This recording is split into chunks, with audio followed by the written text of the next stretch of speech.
तुमचा पिट्टा पाडल्याशिवाय सोडणार नाही, मी सोडणार नाही.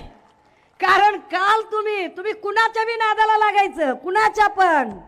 नागवंशी आहे मी, नादाला नाही लागायचं, माझ्या अजिबात नादाला लागायचं नाही.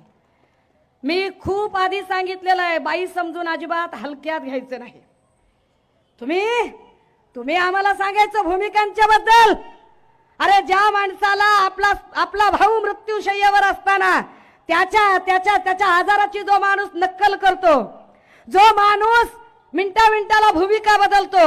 आणि काय म्हणाले ते, आमचे 6 नगरसेवक उद्धव ठाकरेंनी फोडले. बरं, तुमचे 6 नगरसेवक आमच्याकडे आल्यावर तुम्हाला फोडले बिडले आठवतंय का? राम कदम, मनोज सांगळे, प्रवीण दरेकर कुठे गेले? भाजपमध्ये गेले ना. मग भाजपमध्ये ज्यावेळेला ते गेले तेव्हा राज ठाकरे तुमच्या तोंडात दात नव्हते का तेव्हा बोलायला? का प्रश्न विचारले नाही तुम्ही भाजपला की माझे एवढे आमदार तुम्ही का फोडले म्हणून? तिकडे पुण्यामध्ये रुपाली ठोंबरे, वसंत मोरे कुणी फोडले? कुणाच्या नावावर गेले? राज ठाकरे, तुम्हाला मुंबई घाबरत असेल, मी नाही घाबरत, अजिबात घाबरत नाही.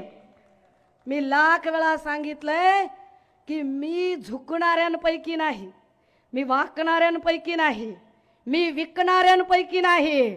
मी इथे आलीये ती आमदार खासदार व्हायला आली नाही.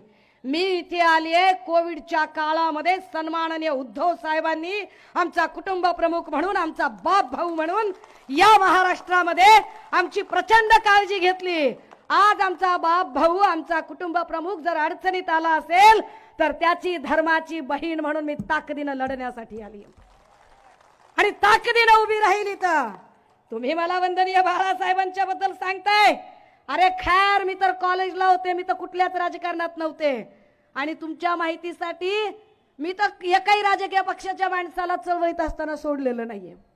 एकाही माणसाला मी प्रत्येक माणसांच्या निर्णयांच्या समीक्षा करत आलेली आहे. परंतु त्या समीक्षा प्रचंड वैचारिक होत्या. तुमच्यासारख्या घ्या 200 बोला मनसेवाल्या नव्हत्या त्या. मी काहीतरी ठरवून काहीतरी मनाशी आले होते. मिस्टर राज, काय भूमिका होती तुमची? ए दादा, लाव रे बाबा तो व्हिडिओ. यांची जरा नारायण राणे बद्दलची आधीची भूमिका काय होती बघू देत. येत्या 7 तारखेला आपण नारायणरावांना प्रचंड प्रचंड प्रचंड मतांनी आपण त्यांना विजयी करावं अशी एक आशा अपेक्षा बाळगतो. तुम्हाला खरं सांगतो, मला ना माझ्या कडेवरती माझी पोरं खेळवायची.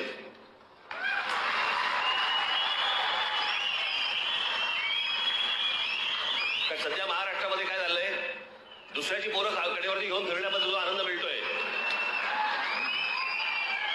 तसलं सुख नकोय मला. माझ्यात आहे ताकद तेवढी. खरंच ताकद आहे यांच्यात, खरंच ताकद आहे. मला माझी पोरं खेळवायची आहे, दुसऱ्याची पोरं कडेवर खेळवत नाही मी. अहो तुमची पोरं कोण कोण खेळवते ती बघा की. हा, प्रवीण दरेकर कुणाच्या कडेवर खेळतोय जो तुमच्याकडे होता? राम कदम कुठं खेळतोय ते बघा. वसंत मोरे कुणाच्या कडेवर खेळतात ते बघा. आणि तुम्ही कुणाची पोरं खेळवताय?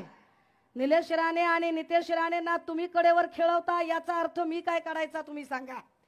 राज ठाकरे, तुम्ही बहुत पंगा लेली आहे यार, नात करायचा नाही. तुम्ही काय सांगत होतात मला?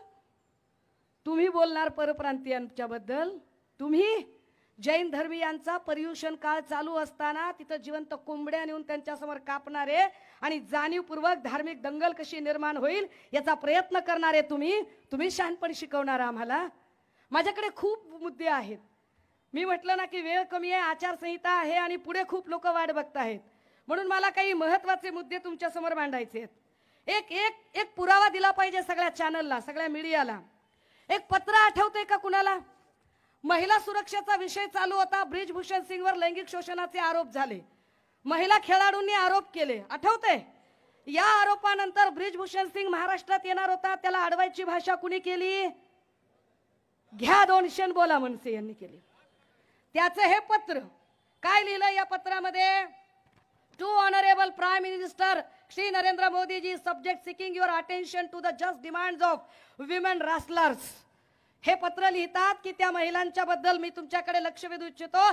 कॉर्डियली जय Maharashtra. Although the subject line mentioned that this letter is in order to seek your attention, since I am certain that you are already fully aware of this matter. The letter humbly intends to draw your heed to this issue in the capacity of the प्रधान सेवक. मी तुम्हाला प्रधान सेवक म्हणून पत्र लिहितोय असं mister राज पत्रात सांगतात.